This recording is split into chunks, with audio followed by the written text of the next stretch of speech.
ఓషో చెప్పిన ఒక beautiful story సరదాగా చెప్తా, విని ఎంజాయ్ చేయండి. ఇది ఒక యహూదీ స్టోరీ. ఈ స్టోరీలో మూలం నాకు చాలా నచ్చింది.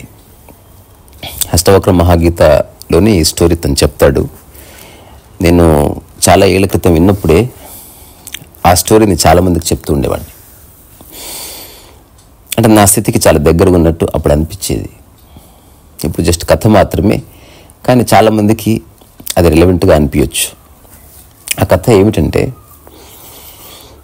ఫస్ట్ కథ మూలం ఏమిటంటే, మనం చాలా విషయాలు తెలియక చేస్తూ ఉంటాం, అది మంచి అనుకుంటూ ఉంటాం. కానీ తెలిసినప్పుడు తెలుస్తుంది మనం అనుకున్నది వేరు, నిజానికి జరిగింది వేరు, మనం అనుభవిస్తున్నది వేరని. ఒక వ్యక్తి ఒక దేశానికి పోయాడు. అక్కడ వాళ్ళ భాష తనకి రాదు. ఇక్కడ భూబల్లా అని నేను నా క్యారెక్టర్ నిరికిస్తున్నాను.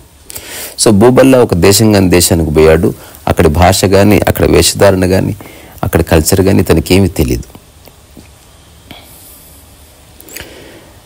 సో ఒకానొక హోటల్ దగ్గర పిలుస్తున్నారు అందరినీ, భోజనాలు చేసేవాళ్ళు ఉంటారండి అని. ఇతను చాలా ఆశ్చర్యపోయాడంట. అసలు నేను ఎవరో తెలియకపోయినా ఎంత గౌరవిస్తున్నారు, అసలు చాలా గౌరవిస్తున్నారు, ఇది చాలా గొప్ప దేశం ఏంటిది, ఇది చాలా గొప్ప కల్చర్ అని. ఇతను కూడా లోపలికి వెళ్ళాడు. వెళ్ళిన తర్వాత ఆ గేట్ దగ్గర ఉన్న వ్యక్తి నమస్కారం పెట్టాడు. సో ఇతను మళ్ళీ ఆశ్చర్యపోయాడంట. అసలు నేను ఎవరో తెలియకపోయినా ఎంత బాగా నమస్కారం పెడుతున్నాడని తిరిగి నమస్కారం పెట్టాడంట. ఆ తర్వాత ఎవరో రకరకాల కుర్చీలు ఉన్నాయి, అందరూ వెళ్ళి కూర్చుంటున్నారు. ఇతను కూడా వెళ్ళి ఒక దగ్గర రిజర్వ్డ్ అన్న కుర్చీ దగ్గర కూర్చున్నాడు.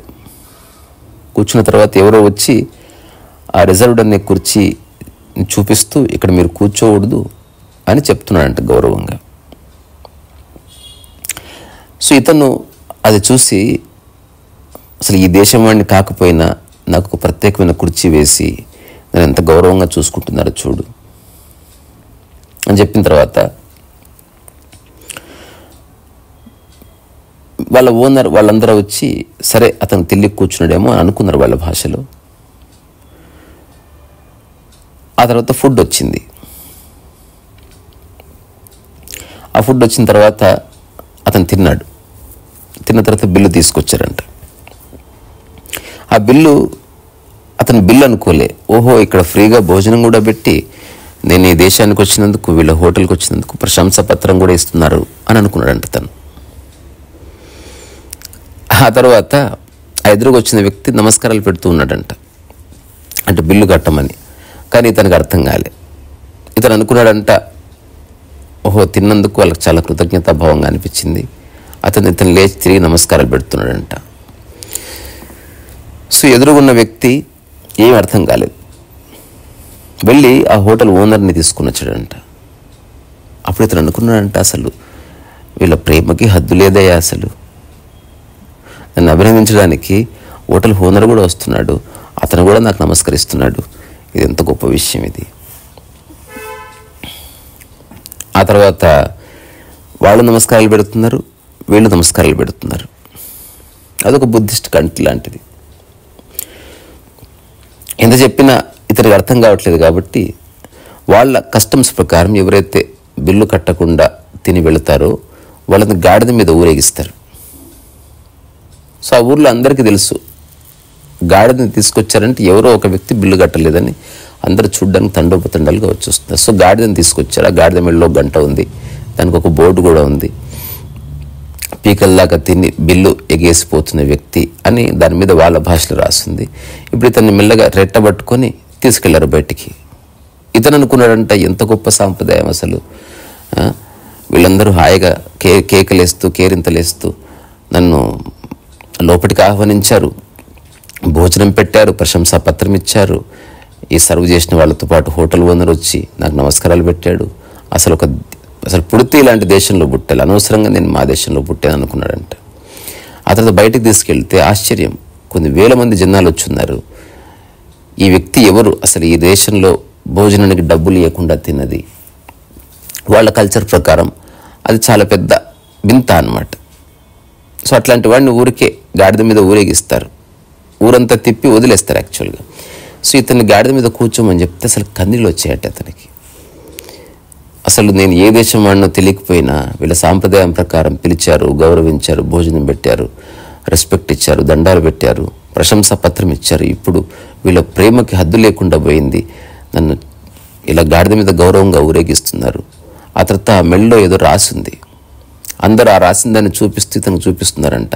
ఇతనేమో చేతులు లేపి అందరు నమస్కారాలు పెడుతున్నారంట.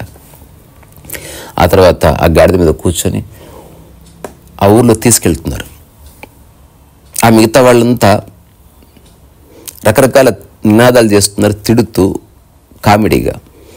ఎందుకంటే అదేమంత పెద్ద నేరం కాదు, కానీ ఇట్లా తిని డబ్బులు ఇవ్వని వాళ్ళంటే వాళ్ళకి ఒక రకమైనటువంటి హాస్యంగా అనిపిస్తుంది ఆ దేశంలో.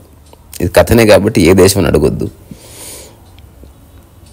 ఇతను ఎంతో ప్రసన్నంగా ఉన్నాడంట గాడిద మీద, అసలు కళ్ళు నీళ్లు తిరిగాయి. సో నా పుట్టినప్పటి నుంచి నా దేశంలో నా కుటుంబ సభ్యులు కానీ నా దేశ ప్రజలు కానీ ఇంత గౌరవాన్ని ఎప్పుడు ఇవ్వలేదు.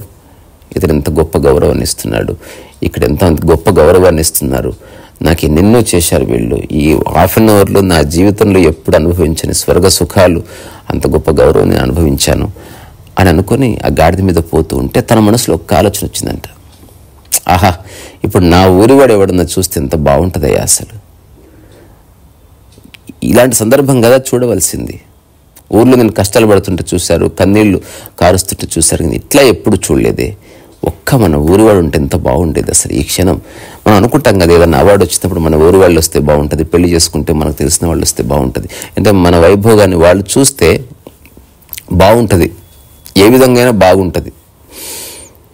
ఆ తర్వాత నిజంగానే ఇతని ఊరికి సంబంధించిన వాడు ఇంకొకతను ఉన్నాడు. అతను ఎప్పటి నుంచో ఆ దేశంలోనే ఉంటున్నాడు. అతనికి ఆ దేశం యొక్క భాష తెలుసు, రాత తెలుసు, సంస్కృతి తెలుసు. ఆ వీధి చివరన అతను కనిపించాడు. కనిపించగానే చూసి ఆశ్చర్యపోయాడు. ఇతని గాడిద మీద ఊరేగిస్తున్నారంటే ఇతను భోజనం చేసి డబ్బులు ఇవ్వలేదు. ఇది చాలా పెద్ద ఇన్సల్టింగ్ చేస్ట్ అనమాట. గాడిద మీద ఎక్కి తిప్పడం కానీ, అందరూ అతన్ని తూలనాడుతూ నవ్వుతూ చప్పట్లు కొడుతూ విజిల్స్ వేస్తూ అతన్ని ఒక రకంగా హేళన చేయడం కానీ, మన ఊరి పరువు దేశాడు వీడు అని అతను అనుకున్నాడు. కానీ ఇతను ఆ ఊరి వ్యక్తిని చూసి చేయలేపాడంట, చూడరా నా వైభోగం అని. అప్పుడు ఆ ఊరి ఫ్రెండ్ ఎవరైతే ఉన్నారో, ఒకవేళ ఈ దేశం వాళ్ళంతా నేను ఇతని ఫ్రెండ్ అని తెలిస్తే నా ఇజ్జత్ పోతుందని చెయ్యి చూసినప్పటికీ ఇలాంటి అభివాదం చేయకుండా అట్లా తలదించుకుని వెళ్ళిపోయాడంట. అప్పుడు ఇతను అనుకున్నాడంట, ఈర్ష్యకు కూడా ఒక హద్దు ఉంటుంది, నాకు ఇంత గొప్ప సన్మానం చేస్తే నా ఊరి వాళ్ళు ఊరొస్తలేరు కదా అనుకున్నాడంట. ఇది కథనే కానీ మనం యాక్చువల్గా రకరకాల పనులు జీవితంలో ఇట్లా చేస్తూ ఉంటాం. అంటే డబ్బుంటే, ఆస్తులుంటే, ఒక సొంత ఇల్లుంటే ఆనందంగా ఉంటాం అన్న భ్రమలో విల్ డూ మెనీ థింగ్స్. మనం చుట్టుపక్కల చూస్తూనే ఉంటాం, ఇవన్నీ ఉన్నప్పటికీ ఆనందానికి ప్రశాంతతకి సంబంధం లేదని. ఎంత సాధించినా అది జస్ట్ ఒకానొక ప్రాపంచిక స్థితే తప్ప దానివల్ల మనిషికి వచ్చే గొప్ప ఆనందం కానీ ఉల్లాసం కానీ ఏది ఉండదని, అది జస్ట్ మూమెంటరీ అని. అయినప్పటికీ ఏదో ఒక క్షణంలో స్టేజ్ మీద నువ్వు ఆనందంగా ఉండటం కోసం, గుర్తింపబడటం కోసం జీవితాన్ని మొత్తం త్యాగం చేసే వాళ్ళని మనం చూస్తూ ఉన్నాం. సో జీవితం ఒక పారాడాక్స్ అంతే. తర్వాత నోట్స్ ఆఫ్ మిషన్ పుస్తకం సెప్టెంబర్ 1 రోజు ఇనాగ్రేషన్ చేసుకుందాం. ఈరోజు మధ్యాహ్నం అంటే ఈవినింగ్ ఒక చిన్న వీడియో పెడతాను, దాని డీటెయిల్స్తో మళ్ళీ కలుసుకుందాం. ఈ సరస్సు వేసాయి. అందరూ భోజనం చేశారా? ఈసారి మంచి సాంబార్ రైస్ తిందాం, కొన్ని పళ్ళు. ఉంటాను మరి.